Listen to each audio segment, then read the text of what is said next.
مسلمان فتوحات کا ذکر کرتے ہوئے اب ہم 86 ہجری تک پہنچ گئے ہیں کہ جب اموی خلیفہ ولید بن عبد الملک کا دور ہے۔ اس سے پہلے کہ ہم ولید بن عبد الملک کے دور کا ذکر کریں اور ان کی فتوحات کی بات کریں، ہم ان کے ایک گورنر حجاج بن یوسف کے بارے میں تھوڑی سی بات کرنا چاہیں گے۔ تاریخ اسلام میں حجاج بن یوسف ایک انتہائی کنٹروورشل وجود کی حیثیت سے سامنے آئے۔ اس شخص نے جہاں تو داخلی سیکیورٹی کے معاملات میں انتہائی شدت اور سختی کا معاملہ اختیار کیا اور دربار نبوی کے کئی پھول بھی اس کی تلوار سے روندے چلے گئے، خانہ کعبہ پر بھی، مکہ مکرمہ پر بھی اس کی فوجوں نے حملہ کیا اور بے دریغ بے انتہا مسلمانوں کا خون بہایا اپنی سلطنت کو سنبھالا دینے کے لیے۔ یہ اس کا تاریخ پہلو ہے۔ سلطنت اسلامیہ کی خارجہ پالیسی کے لحاظ سے حجاج بن یوسف ایک جینیس تھا۔ اس نے جو فورن پالیسی مرتب کی، اس نے اسلام کی سرحدوں کو دنیا کی آخری حدوں تک پھیلا دیا، اور اس کے علاوہ کچھ ایسی غیر معمولی باتیں کی جن کا آج ہم ذکر کرنا چاہیں گے۔ حجاج نے خلیفہ کو یہ مشورہ دیا کہ بازنطینی حکمرانوں کو سزا دینے کا اور ان کی معاشی قوت کو توڑنے کا ایک بہت زبردست طریقہ یہ ہو سکتا ہے کہ ہم بائزنٹائن امپائر کے سکے بلاد اسلامیہ میں استعمال کرنا بند کر دیں۔ یعنی یہ کرنسی وار تھی۔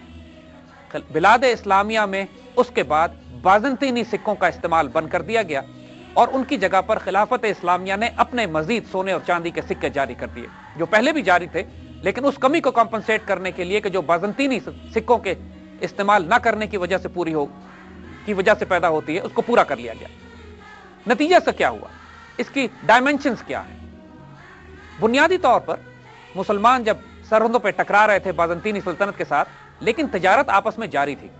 بازنطینی تاجر مسلمان سرحدوں میں آتے، اپنے سکے لے کر آتے، تجارت کرتے اور واپس چلے جاتے تھے۔ اب جب مسلمانوں نے ان کے سکے استعمال کرنا بند کر دیے، اس کا مطلب یہ تھا کہ اب بائزنٹائنز کو اپنے کرنسی ایکسچینج کرنی پڑتی مسلمان سلطنت میں آ کے، اور اس کی تجارت کو شدید نقصان پہنچا۔ یعنی مسلمانوں نے فورن ایکسچینج کرنسی استعمال کرنا بند کر دی اور اپنی کرنسی استعمال کرنے لگے۔ اتنا شدید معاشی صدمہ پہنچا اس سے بازنٹائن امپائر کو کہ انہوں نے خلافت اسلامیہ پر جنگ مسلط کی۔ تقریباً اسی دور میں سیباستوپول کے مقام پر، جو آج ترکی میں واقع ہے، ایک خوفناک جنگ ہوئی مسلمانوں میں اور بازنطینیوں میں۔ اس جنگ کی وجہ صرف یہ تھی کہ مسلمانوں نے بازنٹائنز کا فورن ایکسچینج ریزرو استعمال کرنا بند کر دیا تھا۔ اس جنگ میں بری طرح ان کو شکست ہوئی اور ان کی معاشی طور پر بھی کمر توڑ دی گئی۔ یہ اتنا غیر معمولی فینومینا ہے جس کا تاریخ اسلام میں ذکر نہیں کیا جاتا۔ تقریباً 1400 سال کے بعد امریکنز نے یہی پالیسی استعمال کی عراق کے خلاف، جب صدام حسین نے عراقی اکانومی کو ڈالر سے کنورٹ کر کے یورو میں لے جانے کی کوشش کی اور اپنے فورن ایکسچینج ڈالر سے تبدیل کر کے یورو میں لے کے جانے لگا، تو امریکنز نے اسی بات کی وجہ سے عراق پر ایک جنگ مسلط کی۔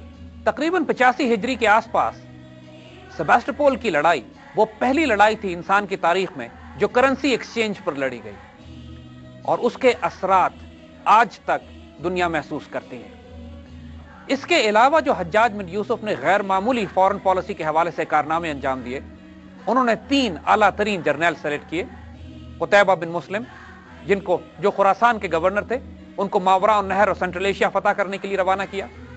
محمد بن قاسم، جو اس کے بھتیجے بھی تھے، ان کو ہند کی فتح کے لیے روانہ کیا، اور موسیٰ بن نصیر جو افریقہ کے گورنر تھے، ان کو اور طارق بن زیاد کو اسپین پر حملہ کرنے کا حکم دیا۔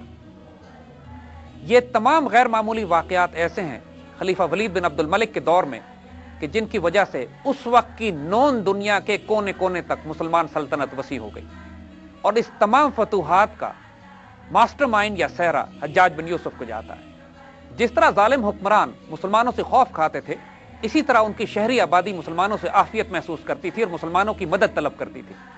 آپ کو بیت المقدس شریف کا واقعہ یاد ہوگا کہ جب سیدنا عمر رضی اللہ تعالیٰ عنہ نے بیت المقدس شریف فتح کیا تو تمام عیسائیوں نے اپنے ہاتھوں سے شہر ان کے حوالے کیا، اور جو عزت اور آبرو ان کو نصیب دی گئی، جو ان کو سکون دیا گیا، اطمینان دیا گیا، جو نکلنا چاہتا تھا وہاں سے اس کو نکلنے کی اجازت دی گئی، یہ تمام خبریں پوری دنیا میں پھیل رہی تھیں کہ مسلمان شہری آبادی سے کیا سلوک کرتے ہیں۔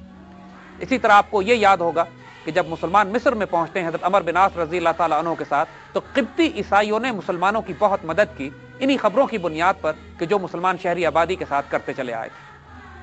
حضور صلی اللہ علیہ وآلہ وسلم نے بھی حضرت عمر بن عاص کو ایک مرتبہ فرمایا تھا کہ جب تم مصر جاؤ، جس کا مفہوم آپ کے بیان کا یہ ہے کہ جب تم مصر جاؤ تو وہاں قبطی عیسائیوں کے ساتھ اچھا سلوک کرنا، حضرت یعقوب علیہ السلام کی نسبت سے بھی اور بی بی ماریا قبطیہ ام المومنین کی نسبت سے بھی، کیونکہ یہ ہمارے رشتہ دار بھی ہوتے ہیں۔ جب یہ بات حضرت عمر بن عاص رضی اللہ تعالیٰ عنہ نے قبطی راہبوں کو بتائی تو انہوں نے گواہی دی اس بات کی کہ یہ نسبت داری، یہ رشتہ داری اور یہ لحاظ صرف ایک نبی ہی کر سکتے ہیں۔ اسی طرح جب مسلمان موسیٰ بن نصیر کی قیادت میں افریقہ پر حکومت کر رہے تھے، جو کہ خلیفہ ولید بن عبد الملک کے گورنر تھے، حجاج بن یوسف ان کی قیادت کرتے تھے، اس وقت یورپ میں اور خاص طور پر اسپین کے آئیبیرین پیننسولا میں جو آج کا اسپین کہلاتا ہے، وہاں پہ ویسیگوت کنگز اور بادشاہ اور کاؤنٹ حکومت کر رہے تھے۔ ان کا ظلم اور جبر مشہور تھا اپنی قوم کے خلاف، سول وار، خانہ جنگی ہو رہی تھی اور کسی کی جان مال عزت اور آبرو محفوظ نہیں تھی۔ اسی صورتحال میں ایک گوتھ کاؤنٹ جولین نے جس کے تعلقات بادشاہ کے ساتھ خراب اس وجہ سے ہو گئے تھے کہ بادشاہ نے اس کی عزت پہ حملہ کیا تھا، اس نے مسلمانوں سے مدد کی درخواست کی۔ موسیٰ بن نصیر سب سے پہلے انہوں نے ایک پروبنگ ایکسپیڈیشن، ایک کمانڈر طارف کی قیادت میں آئیبیرین پیننسولا یعنی اسپین کے ساؤتھ پہ 400 مجاہدوں کے ساتھ لینڈ کیا۔ طارف کے نام سے وہ جگہ اتنی مشہور ہوئی کہ آج بھی سدن اسپین میں وہ جگہ طریفہ کے نام سے مشہور ہے۔ جب یہ مہم کامیاب رہی اور مسلمانوں کو کسی قسم کی کوئی مزاحمت کا سامنا نہیں کرنا پڑا تو 12,000 کے دستوں کے ساتھ موسیٰ بن نصیر نے اپنے بربر کمانڈر طارق بن زیاد کو حکم دیا کہ براہ راست انویژن کی جائے ہسپانیہ پہ، جس کو مسلمان اندلوسیہ کہا کرتے تھے۔